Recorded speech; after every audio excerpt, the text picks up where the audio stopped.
Physics C. Wave and optics. Wave motion, types of waves.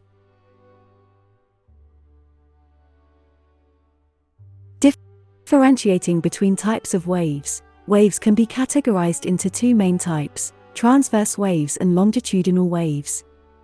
These categories are based on the motion of the medium, the substance or material through which the wave propagates, and the direction of the disturbance caused by the wave. 1. Transverse waves. In a transverse wave, the disturbance or oscillation is perpendicular to the direction of wave propagation. The medium moves in a direction perpendicular to the wave's motion. Examples of transverse waves include vibrations on a string, electromagnetic waves, such as light and radio waves, and ripples on the surface of water. Transverse waves can be polarized or aligned, which means the oscillations can occur in a specific direction. A practical activity to demonstrate transverse waves is to use a spring. By vertically oscillating one end of the spring, you can observe the transverse wave propagating through the coils of the spring. 2. Longitudinal waves. In a longitudinal wave, the disturbance or oscillation is parallel to the direction of wave propagation. The medium moves in the same direction as the wave.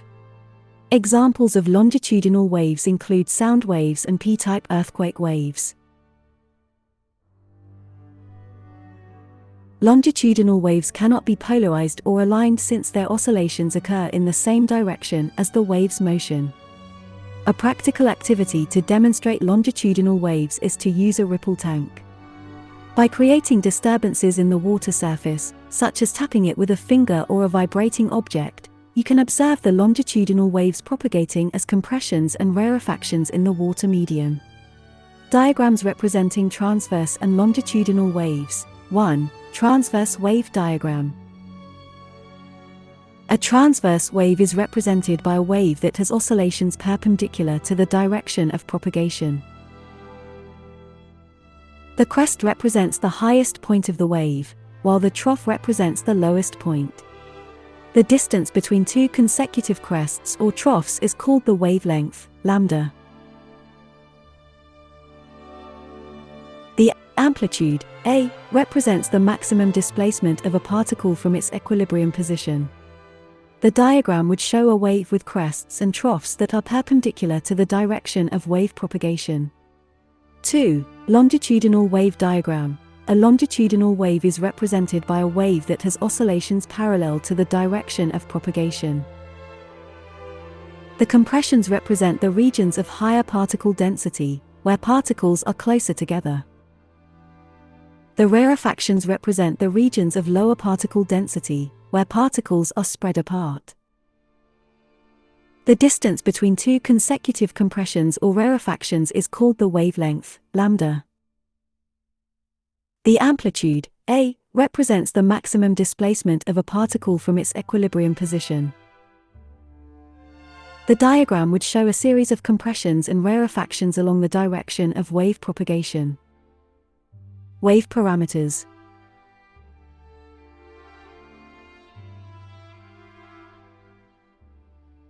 Wave parameters play a crucial role in understanding and characterizing waves. Let's delve into the different wave parameters and how they relate to waves, as well as how to represent waves graphically and extract information from wave graphs. 1. Speed. Wave speed, v, refers to the rate at which a disturbance or wave propagates through a medium. It represents how quickly a wave travels from its source to a specific point. The wave speed is constant for a given medium and can be calculated using the equation v equals f, where f is the frequency and lambda is the wavelength of the wave. 2. Frequency. Frequency, f, represents the number of waves produced by a source per second. It is measured in Hz. The relationship between frequency and period, t, is given by the equation t equals 1 over f. Higher frequencies correspond to more waves produced in a given time, while lower frequencies correspond to fewer waves. 3. Wavelength. Wavelength, lambda, is the distance between adjacent identical parts of a wave.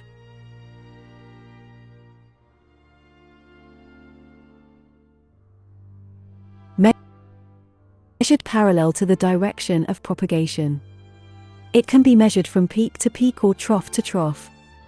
Wavelength is measured in meters, m, and is inversely proportional to frequency. As frequency increases, the wavelength decreases and vice versa. For period, the period, t, of a wave is the time taken for one complete wave cycle to be produced or for one whole wave to pass a specific point. It is measured in seconds, s. The period is reciprocally related to the frequency, meaning that t equals 1 over f. 5. Amplitude. Amplitude, A, represents the maximum displacement or height of a wave from its rest position. In other words, it measures the magnitude or intensity of the wave. Amplitude is measured in meters, m, and is half the distance from peak to trough. It determines the wave's energy, with higher amplitudes corresponding to more energy. Representing waves graphically. Transverse waves. Transverse waves are represented graphically using displacement position, or displacement distance, graphs. In these graphs, the vertical axis represents displacement, amplitude, and the horizontal axis represents position or distance. Peaks and troughs on the graph correspond to the maximum positive and negative displacements, respectively. The wavelength can be determined by measuring the distance between two consecutive peaks or troughs. Longitudinal waves. Longitudinal waves are represented graphically using displacement time graphs. In these graphs, the vertical axis represents displacement, amplitude, and the horizontal axis represents time. The wavelength can be determined by measuring the distance between two consecutive compressions or rarefactions on the graph. Extracting information from wave graphs.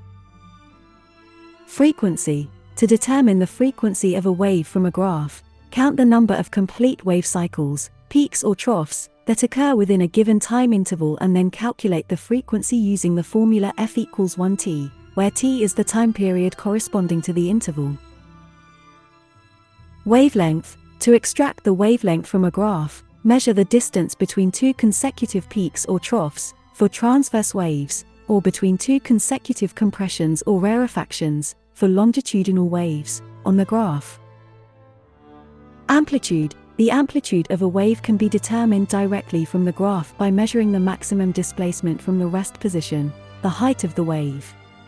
In summary, wave parameters such as speed, frequency, wavelength, period, and amplitude are fundamental in understanding and analyzing waves. They can be applied to describe waves, and graphical representations of waves allow us to visualize and extract information about these parameters. Sound. Sound is a form of energy that is produced by vibrations and propagated through a medium. Let's explore the different aspects related to sound production and propagation, the relationship between pitch and loudness, the practical applications of the speed of sound, various sound wave phenomena, and the use of ultrasound in different applications. 1. Sound production and propagation. 2. Sound is produced when an object vibrates, creating disturbances in the surrounding medium. The rapid to and fro movement of an object sets the particles in the medium into vibration, transmitting the vibration from one particle to another, and eventually creating sound waves. These sound waves are mechanical waves that require a medium, such as air, water, or solids, to propagate. 3. Relationship between pitch and loudness. 4. Pitch and loudness are subjective perceptions of sound that are related to specific wave parameters. Pitch. Pitch refers to the perceived frequency of a sound wave. It is associated with the number of vibrations per second and is measured in Hz. Higher frequency sound waves are perceived as high-pitched, while lower frequency sound waves are perceived as low-pitched. Loudness. Loudness is the subjective perception of the intensity or amplitude of a sound wave. It relates to the energy carried by the wave and is measured in decibels, dB. Greater amplitude corresponds to higher loudness, while smaller amplitude corresponds to lower loudness. 3. Application of the speed of sound. 4. the speed of sound refers to the rate at which sound waves propagate through a medium. It can vary depending on the properties of the medium, such as density, temperature, and elasticity. The practical applications of the speed of sound include determining distance. By measuring the time it takes for sound to travel from its source to a receiver, the distance between the two can be calculated using the speed of sound.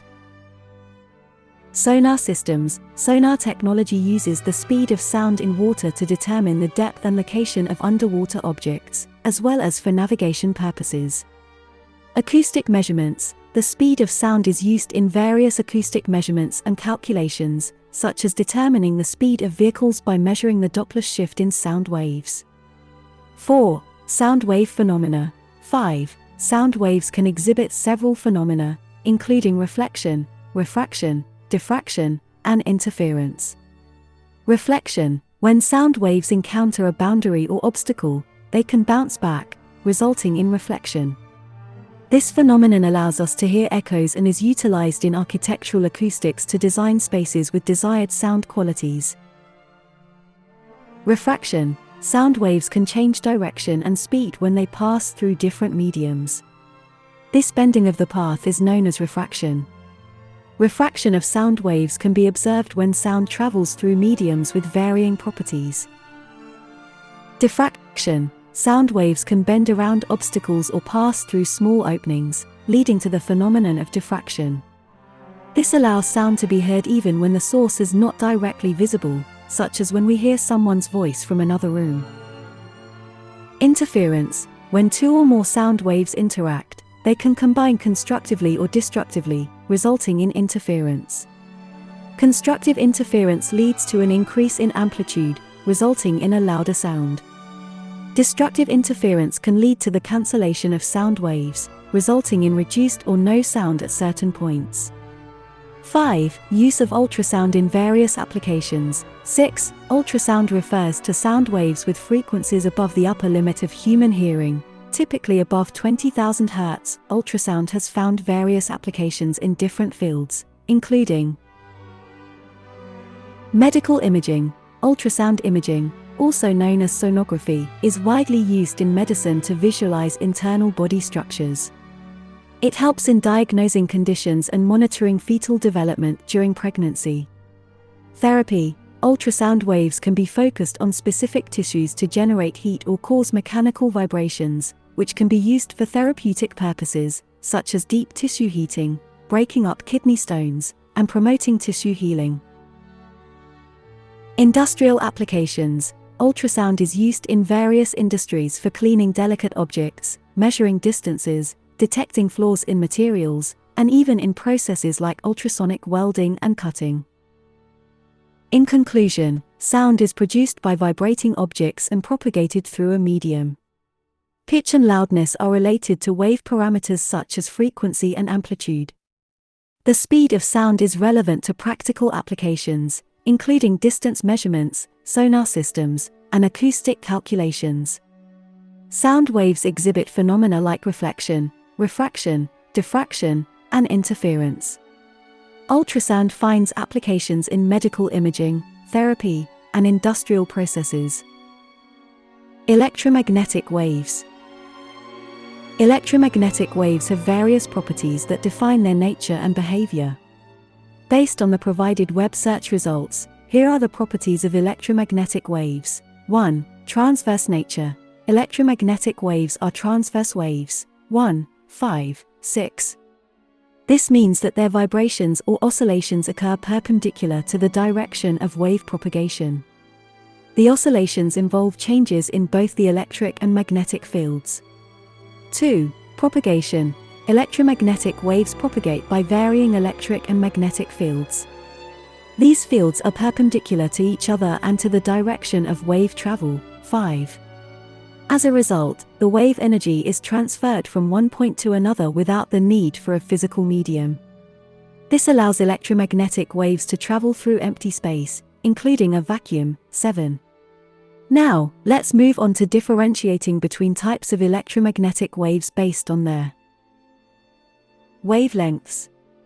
The electromagnetic spectrum encompasses a wide range of wavelengths, frequencies, and each range represents a different type of electromagnetic radiation. Here is a classification of the electromagnetic spectrum based on wavelength. 1. Radio waves. Radio waves have the longest wavelengths in the electromagnetic spectrum. They are commonly used for radio and television broadcasting, as well as communication in mobile phones, Wi-Fi, and Bluetooth devices. 2. Microwaves. Microwaves have shorter wavelengths than radio waves. They are used in microwave ovens, radar systems, satellite communication, and wireless networks. 3. Infrared radiation. Infrared radiation has wavelengths shorter than microwaves. It is utilized in heat lamps, infrared cameras, remote controls, and some medical treatments. 4. Visible light. Visible light is the range of wavelengths that our eyes can detect. It is responsible for the colors we see and is used in various lighting applications. 5. Ultraviolet, UV, radiation. Ultraviolet radiation has shorter wavelengths than visible light. It is present in sunlight and is used in sterilization, forensic investigations, and some medical treatments. 6. X-rays. X-rays have even shorter wavelengths than UV radiation. They are commonly used in medical imaging, security screening, and industrial inspections. 7. Gamma rays. Gamma rays have the shortest wavelengths in the electromagnetic spectrum. They are highly energetic and are produced in nuclear reactions. Gamma rays are used in cancer treatment, sterilization, and scientific research. Different types of electromagnetic waves have distinct sources and uses. 1. Radio waves are produced by antennas and transmitters in devices such as radios and televisions. 2. Microwaves are generated by specialized devices like microwave ovens and radar systems. 3. Infrared radiation is emitted by hot objects and is also produced by specialized devices like infrared lamps and cameras. 4. Visible light is emitted by various sources, including the sun, light bulbs, and LEDs. It is used for illumination and in optical communication systems. 5. Ultraviolet radiation is emitted by the sun and can be produced artificially in UV lamps. It is used in tanning beds, sterilization processes, and some medical treatments. 6. X-rays are produced in X-ray machines, which generate high-energy beams for medical imaging and other applications. 7. Gamma rays are emitted during nuclear reactions and can also be produced in particle accelerators. They are used in cancer treatment, radiography, and scientific research. Please note that the above information is a summary based on the provided search results. For more detailed or specific information, it is recommended to refer to the corresponding sources. Light waves. Light waves, wave-particle duality 1. Compare rival theories of light held by scientists. 2. Throughout the history of physics, scientists have proposed different theories to explain the nature of light. One significant debate centers around the wave-particle duality of light. Wave theory, initially put forward by Christian Huygens, suggests that light propagates as a wave, exhibiting characteristics such as interference and diffraction. On the other hand, particle theory, advocated by Isaac Newton, posits that light consists of tiny particles called corpuscles. 3. Conduct Young's double-slit experiment to demonstrate the wave nature of light. 4. Young's double-slit experiment is a classic demonstration of the wave nature of light. It involves shining light through two closely spaced slits onto a screen. When a coherent light source, such as a laser, is used, an interference pattern is observed on the screen. This pattern arises due to the superposition of waves from the two slits, causing constructive and destructive interference. The interference pattern confirms that light exhibits wave-like behavior. 5. Explain why the diffraction of light is not normally observed. 6. Diffraction refers to the bending and spreading of waves as they encounter an obstacle or pass through a narrow opening. While light does exhibit diffraction, it is not easily observable in everyday situations. This is primarily because the wavelength of visible light is relatively small compared to the objects or openings encountered in daily life. As a result, the amount of diffraction is negligible and not easily discernible without specialized equipment or carefully designed experiments. 7. Apply the principle that light travels in straight lines. 8. The principle that light travels in straight lines is known as the rectilinear propagation of light. It is a fundamental concept in optics and is explained by the wave and particle nature of light. In most situations, when light propagates through a homogeneous medium, such as air or vacuum, it follows a straight line path called a ray. This principle allows for the prediction and analysis of the behavior of light, including phenomena like reflection, refraction, and image formation. In conclusion, the wave-particle duality of light is a well-accepted concept in modern physics. While scientists have held rival theories regarding the nature of light, the wave-particle duality provides a comprehensive framework to explain various phenomena associated with light. Young's double-slit experiment serves as a compelling demonstration of the wave nature of light. Although diffraction of light exists, it is not readily observable in everyday situations due to the small wavelength of visible light. Lastly, the principle of rectilinear propagation states that light travels in straight lines, allowing for the prediction and understanding of light's behavior in different optical systems. Reflection. Reflection is a fundamental concept in optics that describes the behavior of waves, including light waves, when they interact with a smooth surface. The laws of reflection govern this phenomenon and help us understand how light behaves when it is reflected. The law of reflection states that the angle of reflection, theta, equals the angle of incidence, theta. This means that when a light ray hits a smooth surface and reflects off it, the angle at which it approaches the surface is equal to the angle at which it leaves the surface. Furthermore, the incident ray, the reflected ray, and the normal to the surface, a line perpendicular to the surface at the point of incidence, all lie in the same plane. Applying the laws of reflection allows us to understand the formation of images in a plane mirror. A plane mirror is a flat, smooth surface that reflects light. When an object is placed in front of a plane mirror, an image is formed. The characteristics of the image formed by a plane mirror are as follows. 1. Size. The image formed by a plane mirror is the same size as the object. 2. Location. The image appears to be located behind the mirror. 3. Orientation. The image is oriented in the same direction as the object, meaning it is upright. To understand how this happens, we can imagine a ray of light coming from the object and striking the mirror surface.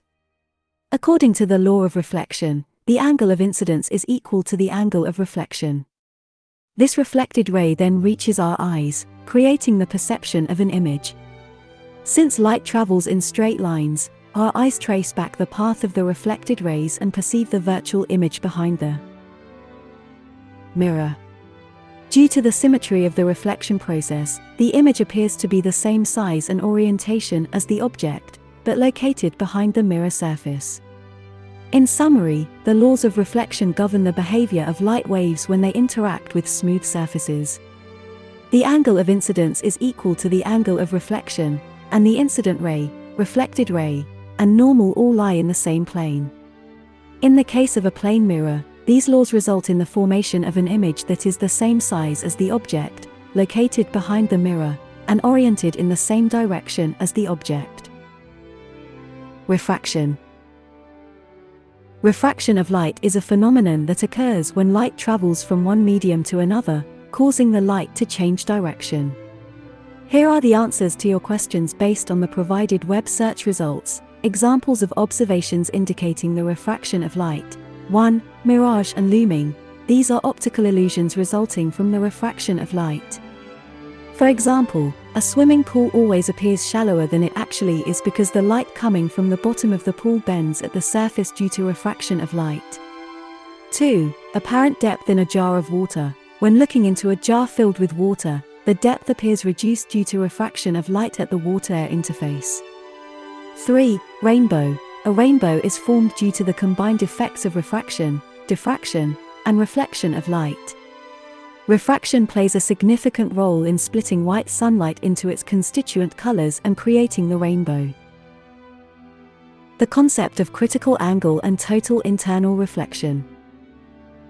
1. Critical angle. When light travels from a denser medium to a less dense medium, there is an angle of incidence called the critical angle, theta. When the angle of refraction is equal to 90 degrees, the angle of incidence is the critical angle. If the angle of incidence exceeds the critical angle, total internal reflection occurs instead of refraction. 2. Total internal reflection. Total internal reflection is a phenomenon that occurs when light strikes the boundary between two mediums at an angle of incidence greater than the critical angle. Instead of being refracted, the light is completely reflected back into the original medium. This phenomenon is particularly notable when light travels from a denser medium to a less dense medium. Diagrams illustrating applications of total internal reflection. 1. Fiber optics. Fiber optic cables use total internal reflection to transmit light signals over long distances.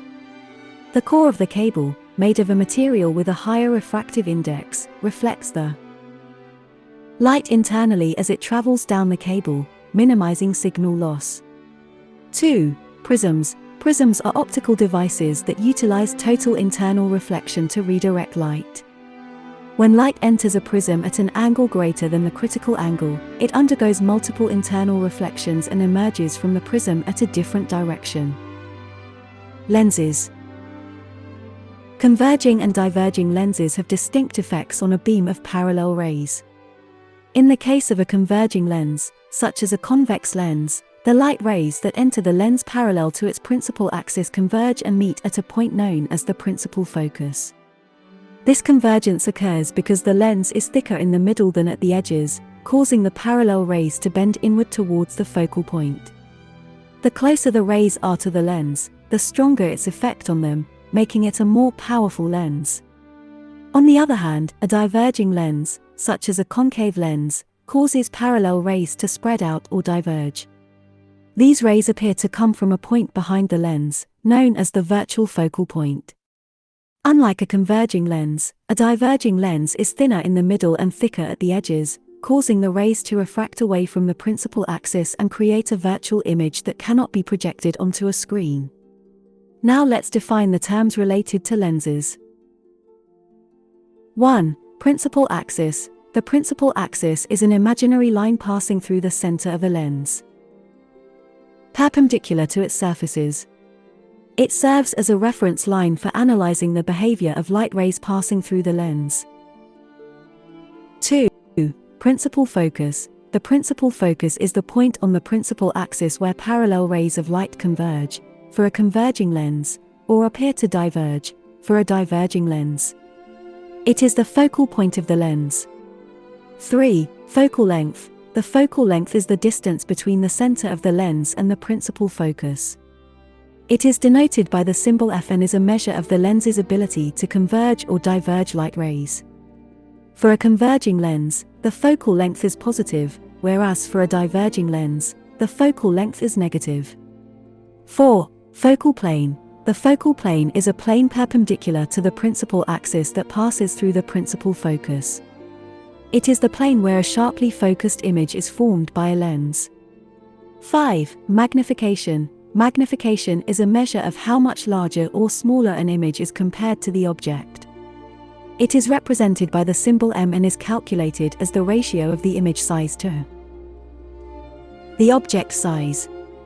It can also be determined by the ratio of the image distance, v, to the object distance, u, from the lens. The equation for magnification is given by magnification equals image size object size equals image distance, v, object distance, u.